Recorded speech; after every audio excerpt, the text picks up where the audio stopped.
This is a Jmix exclusive.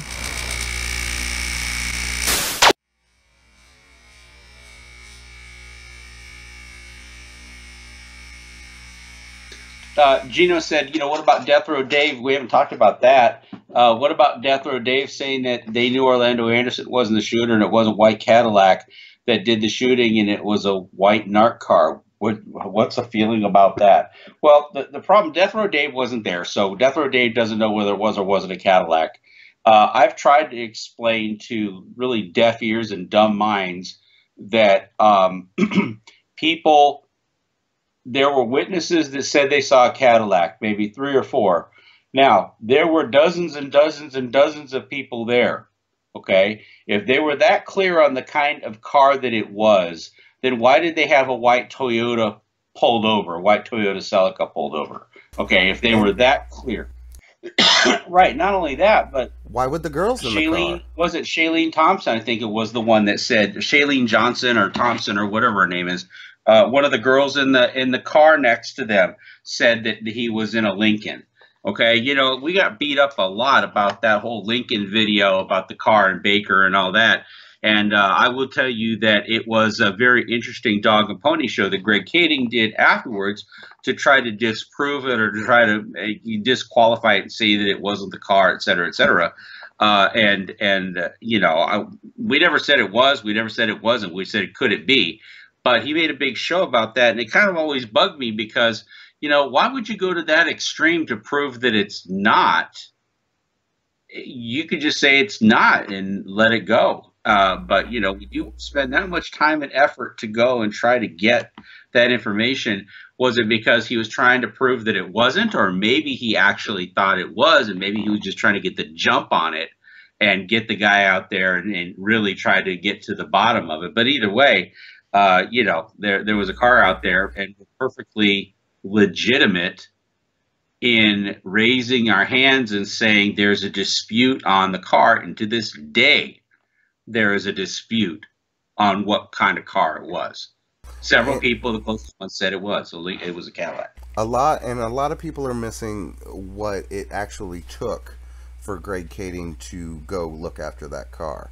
Baker, California, from where Greg lives, is approximately, what, 4 hours away?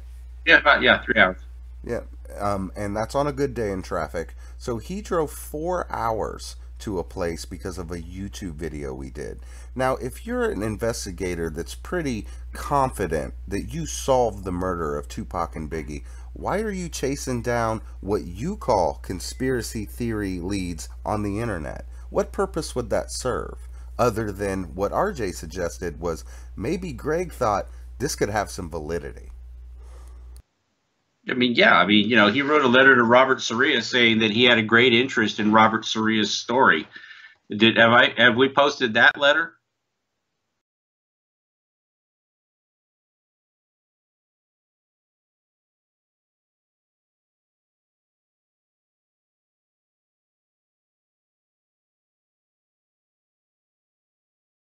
Okay, yeah. I mean, you know, Greg Kading told Robert Soria that he was very interested in his story. Then he turns around and he says that it was all fake. You know, maybe he just sour grapes because Robert Soria talked to me and not to him. You know, that's again, well, wait a minute. You got to think about that for a minute. You got to think about whether or not somebody is legitimately trying to disprove you because they think you're a crackpot, or maybe you broke something before they did and they got sour grapes. So they're going to run you down because you got to something before they did. I mean, you know, you could have haters that are just jealous haters because you broke something before they did. Okay. So, you know, I'll just put that out there. But see, the thing is, again, your T-Mat Visions, you are 100% right. The car was white and nobody can identify the model or even spot it after the shooting.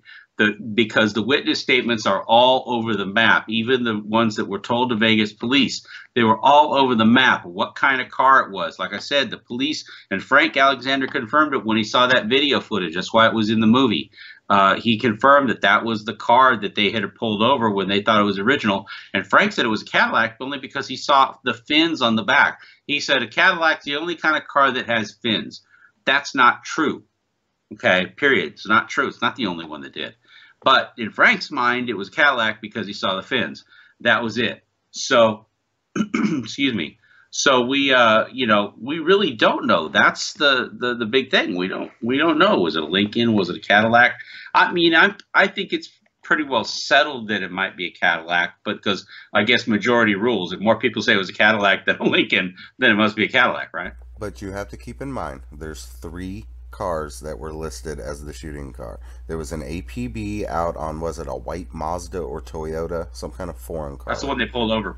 There was a report of a white Cadillac, and then there was a report of a white Lincoln.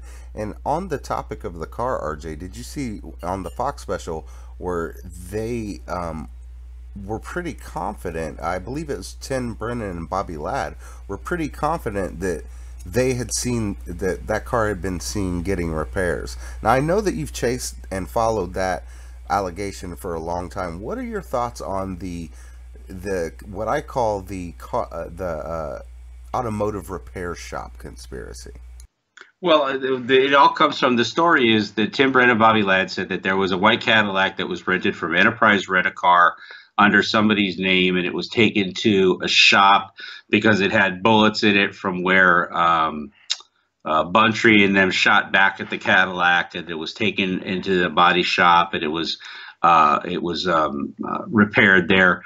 And the truth of the matter is, again, this all goes back to documents. If the Cadillac was an Enterprise Rent-A-Car, then where is the receipt from Enterprise Rent-A-Car? This is what cops do. If you say that the white Cadillac was rented in from a Enterprise Rent-A-Car, there was allegedly only one rented that entire weekend, which is kind of funny because they made a million white Cadillacs back in those days. That there was only one that was rented in the entire LA area, and they had a picture of it. This is the one. Where's the damn receipt from Enterprise Rent-A-Car? I mean, if you're a cop, that's what you do. You go to Enterprise Rent-A-Car and you say, give me all the receipts from everything you rented in September of 1996, and then you find the white Cadillac rental and you find out who it was rented from, and now you have something you can show the public and say, see, this proves what I was telling you, that so-and-so's parents. And then if so-and-so's parents rented it or so-and-so's aunt or uncle rented it, then why the fuck aren't you interviewing them? Why aren't you interviewing those people? Okay. And this, listen, for everybody out there that thinks that, well, they would have to go through thousands of Cadillac rental receipts.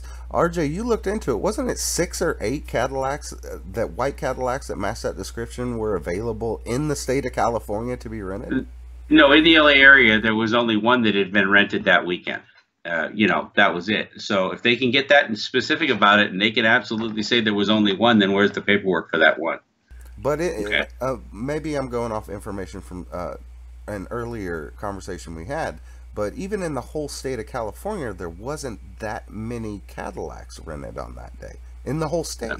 So it's a very small stack of paperwork that they would have to go through to prove their theory. And it only takes one picture, one post to prove what they're saying. And just like it has been said many times, enough with the talk. Show the documents. If you've show the documents, that's right. Hey, listen, I got time for one more because we've been at it for an hour, and I've got to keep it short today. How did I know Greg Kading's sister? I knew Greg Kading's sister because she was friends with Frank Alexander. Frank trained her at the LA Fitness Center. She was a former bodybuilder herself. She used to do bodybuilding. Frank did bodybuilding. They knew each other. They got along very well, and they were good friends. And I was introduced to Kathy through Greg. Kathy was a wonderful person. We talked about doing a couple of business deals together. I was going to design some websites for her back in the day, and we just never got to it. We got close to it, and a lot of these deals they fall apart, and that's it. I mean, that's what they were. That's what they did, and that's how I got introduced to her. I hate to be a guy that's virtue signaling to anyone here, but can't we just say that family and past relationships are off limits? Can't we have that agreement that talking about previous relationships in what's alleged to be a suicide that has nothing to do with Greg Kading or anything to do with Tupac? I think that that's a red herring and that's being thrown out there. So can we all just agree that families are off limits? Yeah, but I will agree with hip hop that Frank was getting it in his time. Yes, he was. There was a revolving door on the front of his house. I was with him during those days. I could tell you that. All right, one last question, then I got to jump. So make it good. I'm looking. I'm waiting. I'm waiting. Don't make me go backwards and try to read through the back comments. All right. Okay, I got one. Lopez Easy, you get it for the night. Is it true that right after the hit, people at 662 were saying that Baby Lane did it? All right. Now, let's get that straight. According to Tim Brennan's affidavit, and we know how reliable that is, within minutes of the shooting, Trayvon Lane was at Club 662. The same Trayvon Lane that whispered in Tupac's ear that night, the same Trayvon Lane that's been lying for 20 years about the death row chain being stolen and suddenly saying, oh, no, it really wasn't stolen. I had it the whole time. The same Trayvon Lane was, according to Tim Brennan, who we know is just as reliable, that he said that within minutes of the shooting, Trayvon Lane was telling everybody at Club 662 that Orlando Anderson, the guy they beat up at the MGM, was the one who shot Tupac. Now, how Trayvon Lane would know that unless he actually saw the shooter, and of course he's never come forward to say that to anybody, but he was running around Club 662 and that, again, we don't know that to be true. We know that's what Tim Brennan wrote in his affidavit, but Tim Brennan wrote a lot of shit in his affidavit that wasn't true. So we don't know, but no, people at Club 662 were not saying that Baby Lane did it because they didn't know who the hell Baby Lane was. Okay. Well, I would like to add this. Danny Boy, as well as Kurt Cobain, who were both at Club 662, I asked that very question to, and they said no. Nobody was saying that.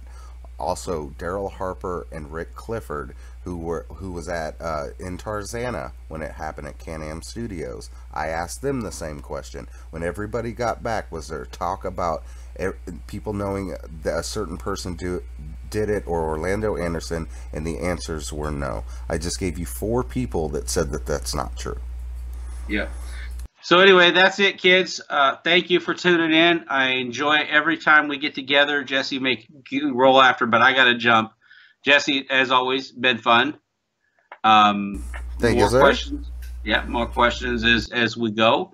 Same bat time, same bat channel. We will do this Wednesday nights now instead of Sunday nights. Unless something breaks immediately, keep it locked because you never know when something jumps off. We're right on it to make a comment or two about it and put it in perspective. So we will we'll look forward to talking to you guys soon. This is Uncle Fester saying good night. Good night, everybody. Thank you, RJ.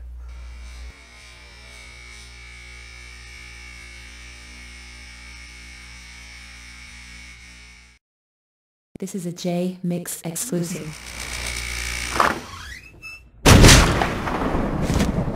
What up, shut up?